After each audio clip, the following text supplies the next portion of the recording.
Bayern München 4, Real Madrid 3. Arda Güler scored twice in the first and 29th minutes. Mbappé added a third just before half-time, and for 86 minutes, we were alive in this tie. Then Camavinga saw red. Then Luis Diaz equalized in the 89th. Then Olise broke our hearts in the 94th. Then Güler, the man who gave us everything, got a straight red in the 95th. 9 men. Out. Gone. And that's before we even mention the injury delays for Mbappé in the 79th minute and Militão in the 82nd. 2 of our players going down in the final stretch of a match we were winning. This was not a defeat. This was a slow-motion disaster. And this morning the entire fanbase is still standing in the wreckage. Welcome to Ruido Blanco. The fanbase is in pieces this morning, and not even the clean, dignified kind of heartbreak. We're talking rage, blame, and a very specific kind of fury that only comes when you know you had it and threw it away. Madre mia Maria. 7 goals, 2 straight reds, and we're out. Out. I've been running every replay in my head since the final whistle, and I still can't process it. And the fans cannot stop talking about one specific decision. Not the goals, not the tactics. Arbeloa bringing on Camavinga. That is the wound that will not close this morning. Because it was so predictable. One fan put it perfectly. They said, and I'm translating this directly, when I saw them bringing on Camavinga, I already knew he'd be sent off before the 90 minutes. Terrible decision by Arbeloa putting him on when this kid doesn't even know where he is on the pitch. That's the sentiment right now, Tio.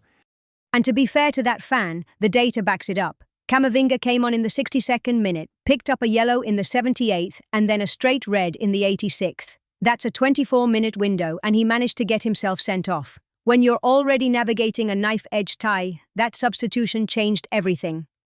Another fan said, Arbeloa and Camavinga ruined the match together. This kid doesn't have his head in the game, he's a loose cannon on the pitch, and that's the rage. We had it. That word, lo tuvimos, we had it. That's the knife in the heart. And then there's a minority view, and I think it deserves to be heard. One fan actually defended Arbeloa this morning, saying he'd back his continuity, that he's done a lot right inside the dressing room, and that his Madridismo is beyond question. That take is getting absolutely buried under the pylon right now. Venga, I can respect that fan for swimming against the tide, but Arbeloa has to own this one. You don't bring on a player who you know is a red card waiting to happen in a Champions League quarter-final second leg when you're leading on aggregate. That's a coaching error. Full stop. And then there's also Arda Güler getting a straight red in the 90th minute plus 5, so we finished with 9 men. 9.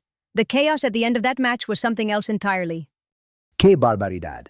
And poor Arda. The man scored twice, gave us everything, and then gets sent off in the dying seconds. The fans are genuinely heartbroken for him while also being furious at the whole situation at the same time. Now let's talk about the Mbappé discourse, because that is heating up fast this morning. Fans were already frustrated with him after the Girona penalty saga, and now there's a faction that is calling for him to be sold outright. One fan wrote, "That dressing room needs a serious clear-out, and people who are committed to what Real Madrid is. Effort is non-negotiable, and Mbappé and a few others are not the Real Madrid style, however much it hurts to say." And then there's the fan who went even further, saying Madrid should never have signed Mbappé and should have given Endrick his place instead, arguing that a Vini, Rodrigo, Endrick front three would have been unstoppable. That take is getting a lot of traction this morning. I'll be honest, I find that argument a bit too simple. Mbappé scored in this tie, he scored in the first leg too. The problem isn't one player, it's a systemic issue, but I understand why fans are channeling the frustration onto him specifically.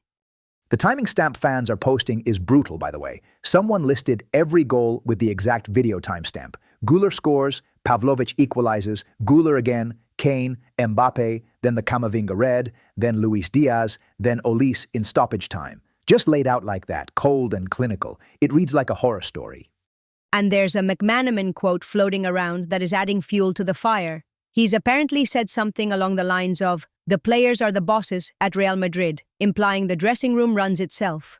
That is exactly the kind of outside commentary that sends this fan base into a spiral. Because if the players are the bosses, then WHO decided to let Camavinga loose in the 62nd minute of a Champions League elimination game. That question is going to haunt this club all summer, Tio. Now, and this is genuinely entertaining, the other major conversation this morning is about Barcelona.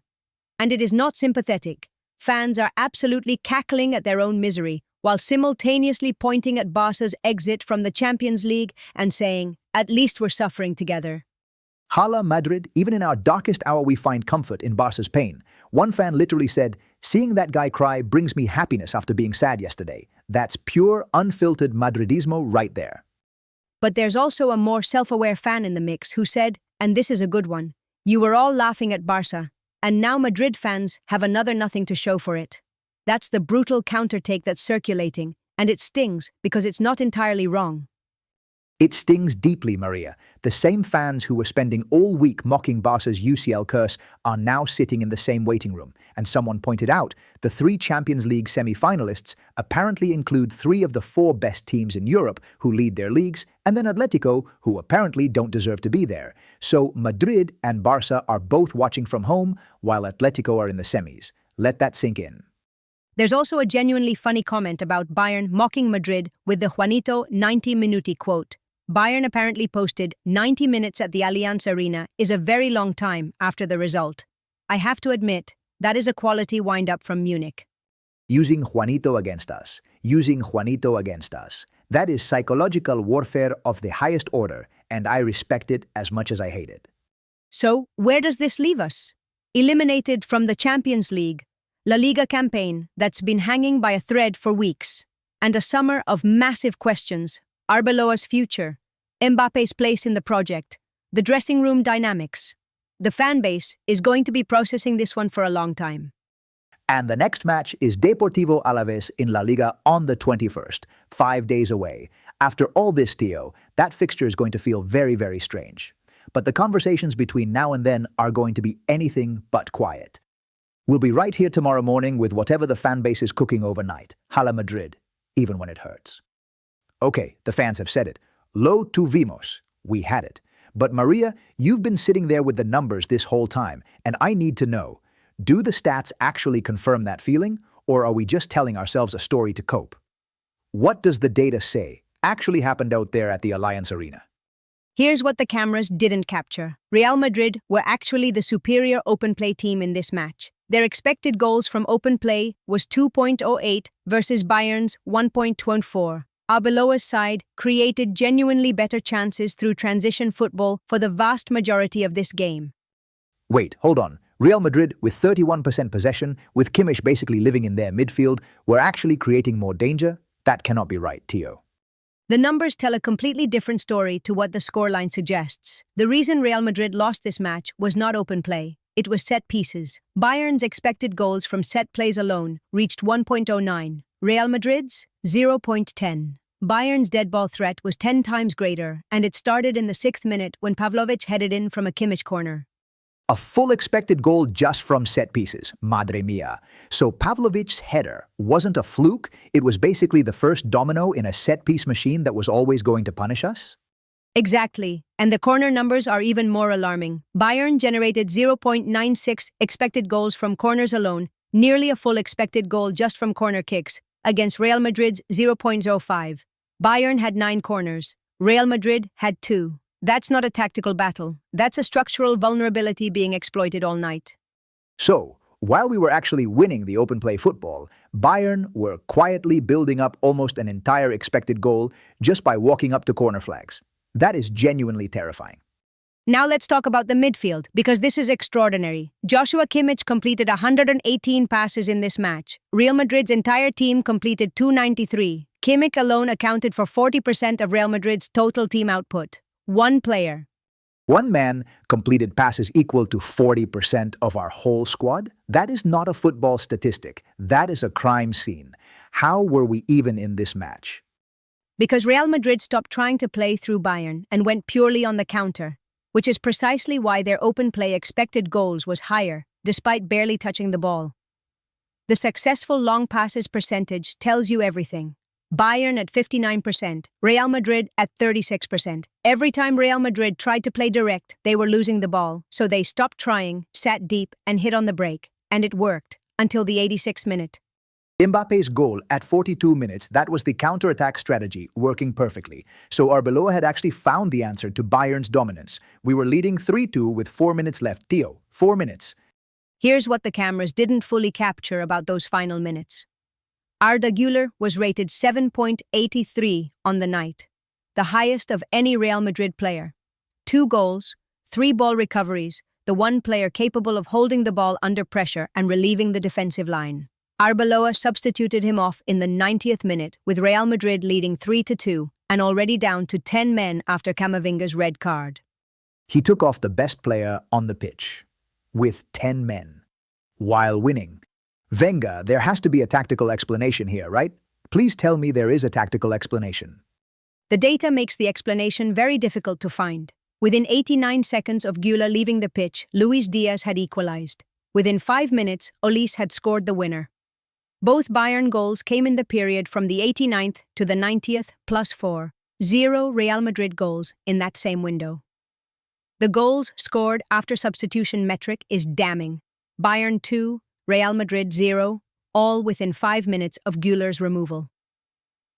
So, Arbeloa removed the one player who could hold the ball, keep Bayern away from our goal, and actually manage the game, and within 89 seconds, we conceded.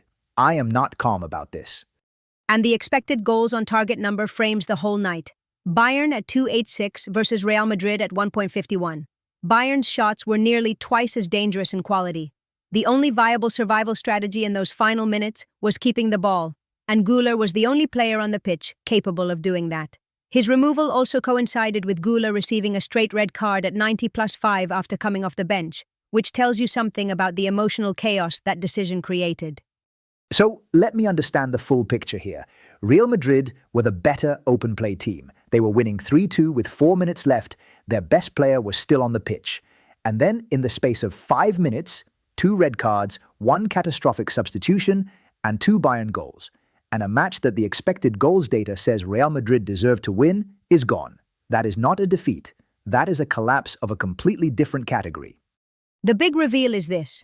Despite losing the possession battle 69-31, the passing battle 565-229, and despite Kimmich single-handedly outpassing 40% of Real Madrid's squad, Arbeloa's side were leading this match with 4 minutes remaining, and their open play expected goals was superior all night. The data says Real Madrid deserved a Champions League result. What happened instead was a disciplinary implosion and one substitution that will be debated for a very long time.